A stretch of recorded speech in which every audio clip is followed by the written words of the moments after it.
What's up guys, today is day 316 on our journey to 2000, and in today's video we're going to continue studying the Tarrasch variation of the French defense and kind of try to learn a little bit more of that because our opponent for the next round of this tournament that I am partaking in plays the French, and I like to play the Tarrasch, which he doesn't play against that often. So we're going to see what I remember from yesterday. Maybe we'll see what you guys remember too. You could pause and kind of think about the position. But basically, if we look at this from Black's point of view, this is, or I guess from White's point of view, this would be the Pierts, and this is the French. And here the knight comes here, defending the pawn. And we saw that after this knight came out, or this knight came out, I think like over here, or this knight came out here, push, knight comes here. This is what our opponent plays. And the best move here is actually bishop d3, and then I believe f4 at some point. You see, this tests my what I remember. I mean, c3 makes sense here. If he tries to attack, we can come back here. Computer likes that. You just have more access to squares. Your bishop is safe. But that's not kind of what we went over. I think we went over the pawn coming right away. And then one move you could do is maybe pushing this pawn. But first the knight comes here. Yeah, you see, I don't even remember what we did yesterday. Oh, now I remember. If this takes, this is, I think at one point, if this takes, it's not the best thing because we have some sort of check or something. I'm not sure. Now I'm just forgetting everything we went over yesterday. That's great, but that's kind of why we go over things multiple times. So let's look. Plans and variations for both sides with white. Now, why knight to d2? The most common move in French is the classical variation of the order. Is that black, and to the downside for black is that he has to find a pawn break. It will usually be c5 or f6, d4 pawn. If a biological move and playing it taps, I would say let's go move, but we will get to that later. The first move and the downside are more active with what taking. This is the only move, and now black. Okay, so already we see something here, which is on push here, here, here. Knight comes here. This is a move, but we're looking at this, and you take in the center. Now, this I remember now. If the pawn takes here, we have this check, I believe. We could let the bishop get captured because we have this winning the bishop back, right? His king is not castled anymore, and we're just in a better position because we're up a pawn. This pawn is weak. Our king could get castled soon. That's basically the idea.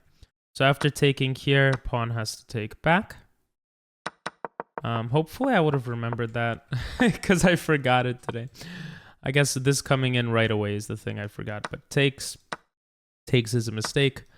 Taking here is the way to do things.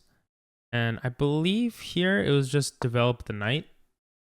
And if he takes, we could get this back later. First we come in with a check. And we could probably come in with this check. I'm just trying to remember. And then this comes here. And this is kind of cool, I guess. Takes. If takes, takes. We're threatening this. King tries to stop it. I guess this becomes a very easy target to take out. And we'll be up a pawn. And something that becomes almost an endgame. So I kind of am remembering yesterday's stuff. Firstly, if black will with the pawn, e takes d5. Then white will continue with knight g to f3, and you can already see that black will most probably end up with an isolated queen's pawn. Right. So this is interesting, right? Now I'm starting to remember. What he talked about is if we take in the center and pawn takes, the problem is later on, after this gets traded off, these two pawns go away. This is going to be easy for me to target, right?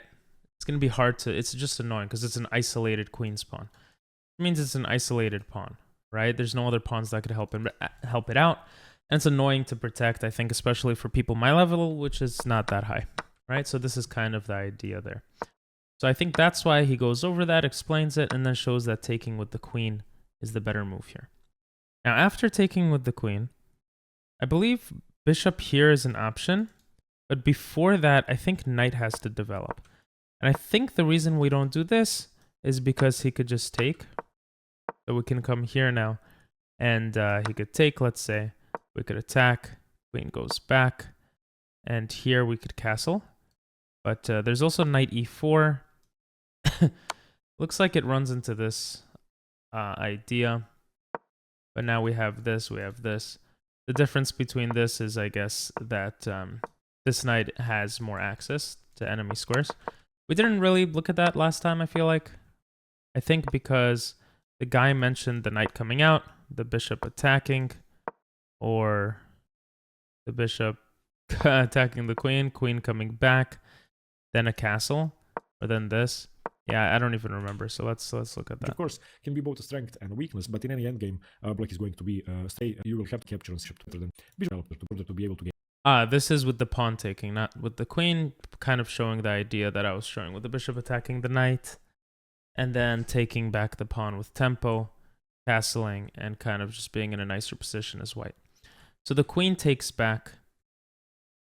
The queen takes back, you develop, pawn takes, develop the knight, which I love to do in these types of positions. We push back the queen, and then we have to, our opponent needs to drop this this center pawn. If they don't drop it, then there's issues that come in. So the idea here again is after takes, we can come here. After takes, we can attack. It could come back. Then we can come here, targeting this pawn. But maybe castling first. And then let's say knight here, and he was saying, okay, yeah, apparently knight e4 is better. Let's just say this. Maybe I'm missing something. He was saying at one point, coming here and attacking is bad.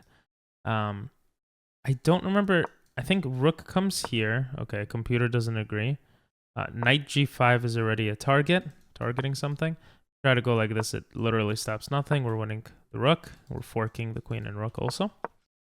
But there was some idea here at some point where you could actually give up the knight for the pawn, and you just have immediate pressure because the king is not castled. Some idea here. The position is pretty much equal. Black has and there knight, of course, the system and your pawn, even though it come back to the position after knight f6, knight to b3. Remember that you can't play e5. If you try to defend your pawn, even though it might seem plausible, the position is just busted for black, and white has too much counterplay. Your king is stuck in the center, so trying to defend your extra pawn would be very unwise in this position. Firstly, rook to e1. Now we play knight to c6, trying to defend. Bishop f4. Of course, the pawn is that's what it was. So bishop f4. The e5 pawn even more. Knight to d7, passively defending. Now knight to g5, attacking the f7 square twice. Knight to d8. And if you look at black's pieces now, it's already visible that black is lost. He is struggling to defend with all of his forces. And now, of course, black can lose a pawn immediately, give back the pawn immediately. If white should at any point decides to take on d4, for example, with knight takes d4, of course, the queen can't take because queen takes and the pawn is pinned. So white is definitely. Yeah, so this is some crazy shit. Excuse my French. I had some crazy stuff. I think after this, the bishop coming here was the idea. Oh no, wait, after this, something like this, no, this, he can't take back because it's pinned.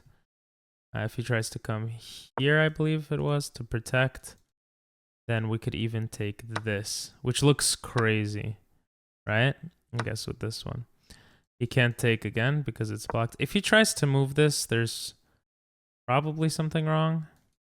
I mean, I'd probably take this knight first.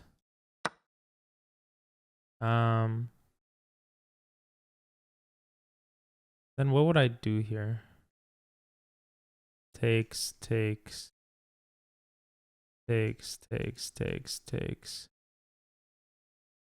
Maybe you could just trade everything off here, but takes.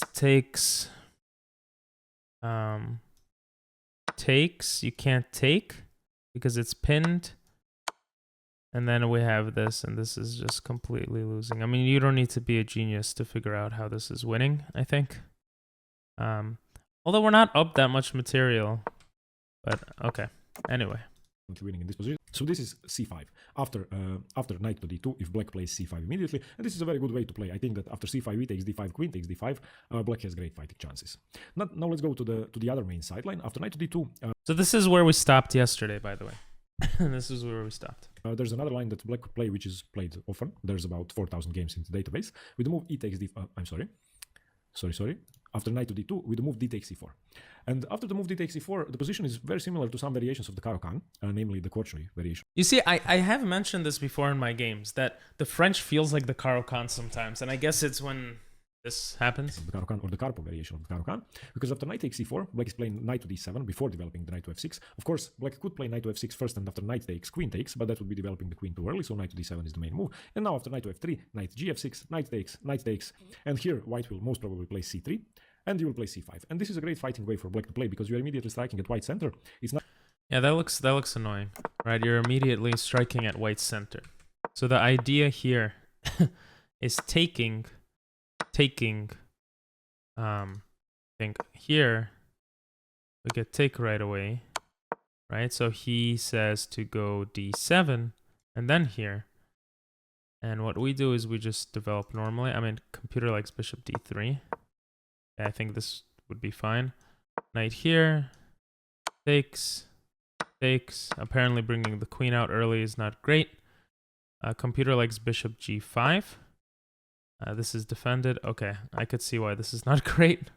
We just could put immediate pressure. This explains why, how you can gain tempo and immediately strike back at your opponent, right? Tempo is time in chess, and gaining time is a method of basically doing stuff you want to do while making your opponent do something they don't want to do.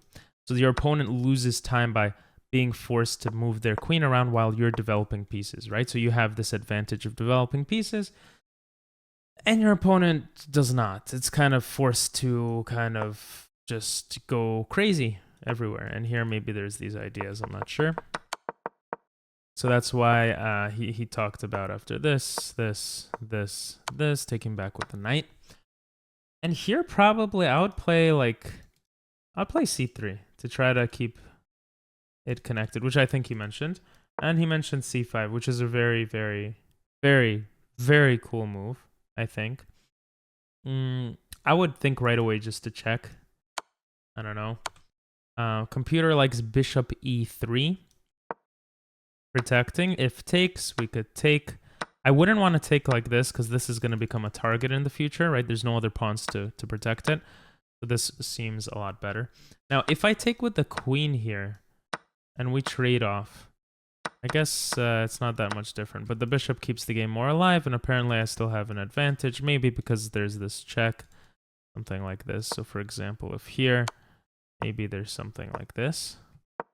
Okay, looks like I'm completely wrong. I guess the knight comes in instead. I don't really understand what the knight is doing there, but bishop here. You're putting more eyes on this square, I suppose. After takes. Oh, takes here. This looks insane. This is hanging. Yeah. That's kind of crazy.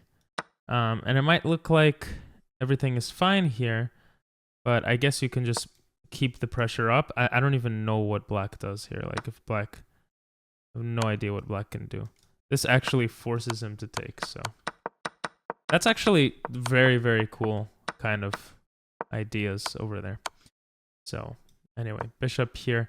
Now, I don't know if my opponent would take. Let's see what he says. Nothing similar to the exchange French where white is trying to solidify with c3 and play passively, because in this position, you have great chances to strike in the center. And this is now, in fact, very similar to the Caro-Kann, because very often in the Caro-Kann, the pawn will move from c6 to c5 to open up the position. The only difference is that in this position, black didn't lose it.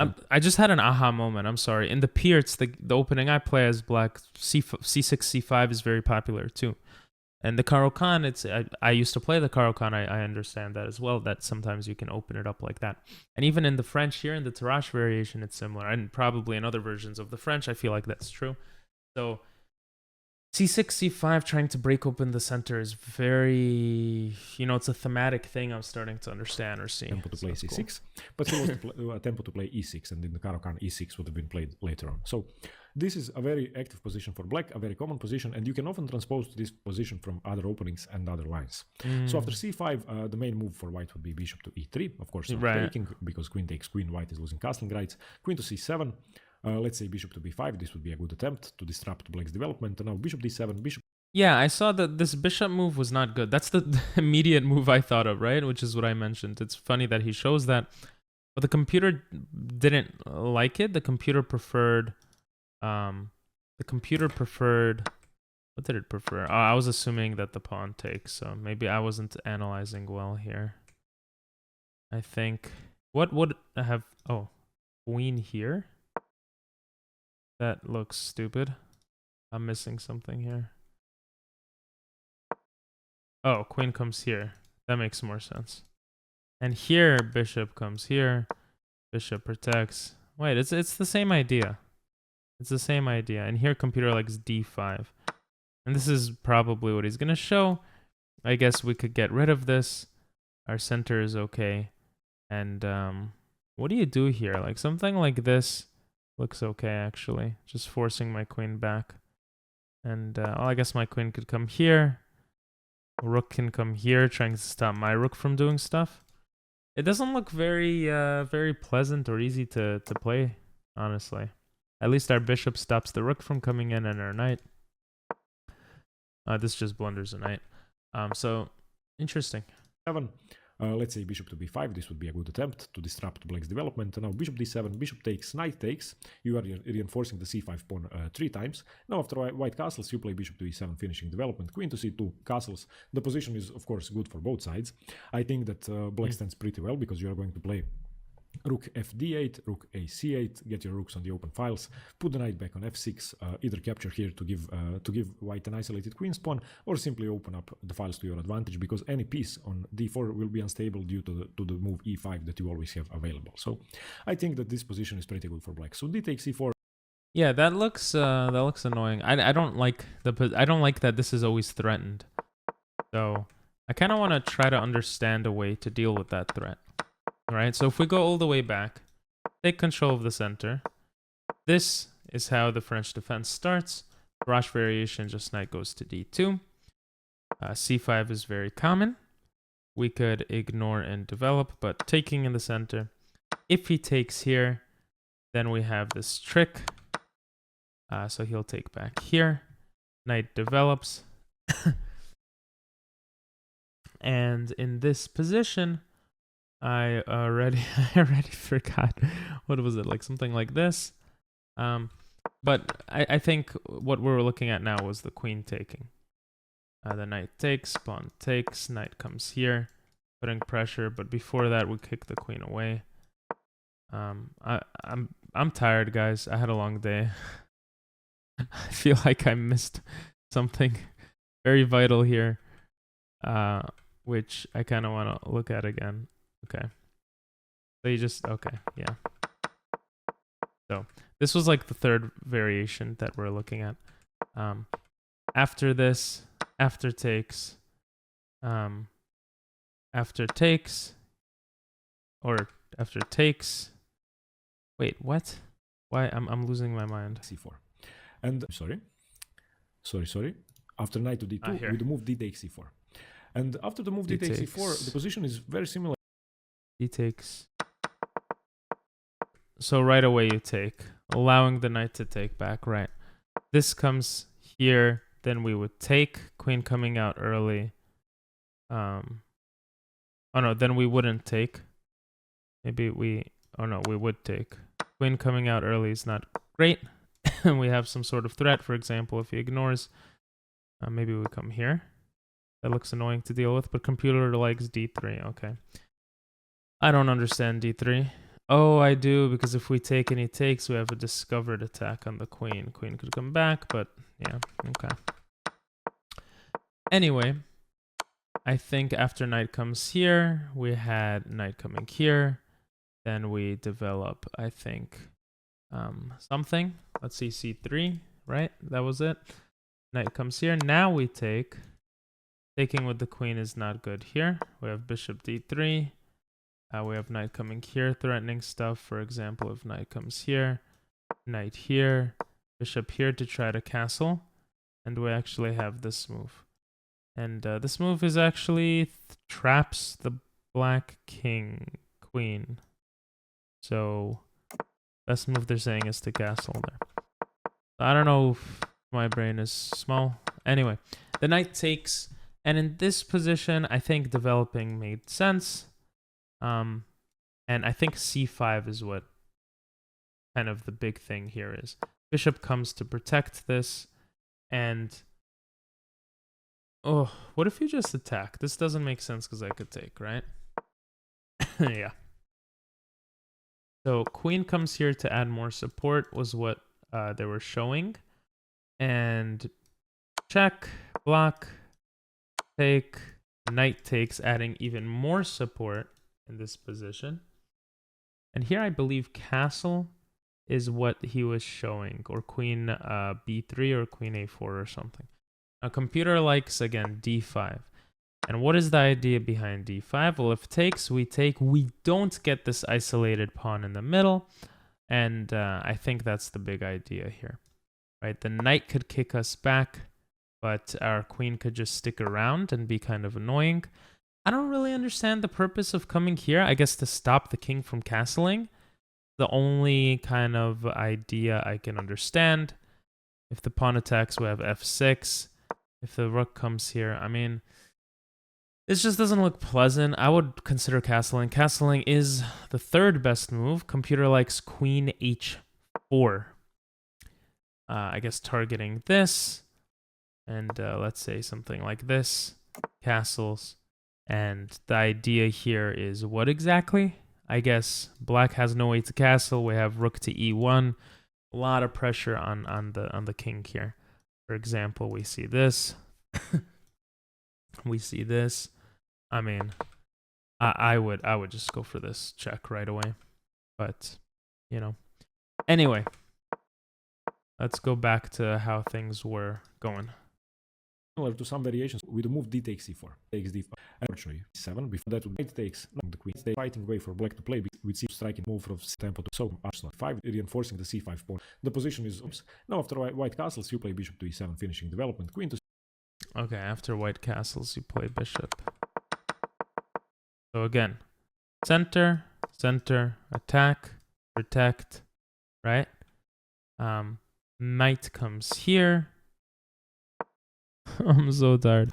Pawn pushes here. Takes. Queen takes. Knight develops. This is one of the stuff we're looking at. But he's saying right away, takes. If takes, then we take. Then knight can come here. We can go c3. The other knight develops. We take. He takes. We develop. He strikes. We protect. He protects, we check, he blocks, we take. He brings his knight to a nicer square to protect these two stuff. And here we go d5. Now I believe he said to castle instead, and bishop comes here, and this is even, right? Unless I'm missing something, which is totally possible. 3 times. Now after white castles, you play bishop to e7, finishing development. Queen to c2, castles. The position is, of course, good for both sides. Yeah, so he doesn't go over this. I mean, this was 6 years ago. Maybe there's some reason he doesn't go over it. I don't know. Let's continue. I think that black stands pretty well because you are going to play rook fd8, rook a c8, get your rooks on the open files, put the knight back on f6, either capture here to give white an isolated queen's pawn, or simply open up the files to your advantage, because any piece on d4 will be unstable due to the move e5 that you always have available. So I think that this position is pretty good for black. So d takes e4 is another way to play. After that. Actually, one thing we didn't look at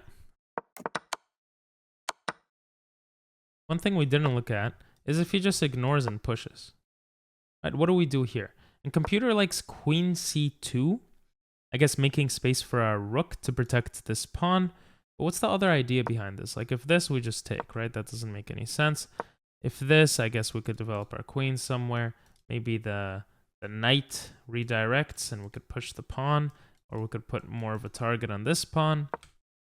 This actually becomes very very complicated. And now computer's saying queen e2, and yeah, I'm not sure what queen e2 does. I really don't know. Like now our knight's getting attacked. Knight comes here, putting like some sort of target. I don't know. Oh, I see. We just take back. So what if this protecting maybe is overextended, right? Now we have this, and our knight is just beautifully placed, man. There's no pawns that could target it. We're attacking his queen. He could probably move his queen some weird place like here. I'm not gonna lie, this is crazy. This is actually just nuts. I would castle here. I would be scared. I'd be scared. Like, this would be really cool, right? But this comes with a check. Probably taking with the bishop is better. So you still have eyes on this square. So that's the reason why I thought castling was good here. I mean, the king can't castle here, which is actually pretty annoying. That's probably why it's winning here. And now we could probably go for this kind of idea. But computer likes knight takes on g7 in this position. Oh, if the bishop moves, okay. And if something like this, f3 to try to break everything open. Wow. Yeah. Yeah, that makes sense. I mean, the king is just stuck in the center. So that's it's so cool, like trying to understand the ideas behind the opening. But yeah, this is very cool. Very cool. The queen, the whole point of this is to have this, right? The whole point of this is to target this. We could take. The whole point of this is our knight gets to a beautiful square after the f-pawn moves. And this just looks crazy, like you're pinning yourself. It just looks insane. Maybe there's some sort of, some try to attack here. But then there's queen h5 and...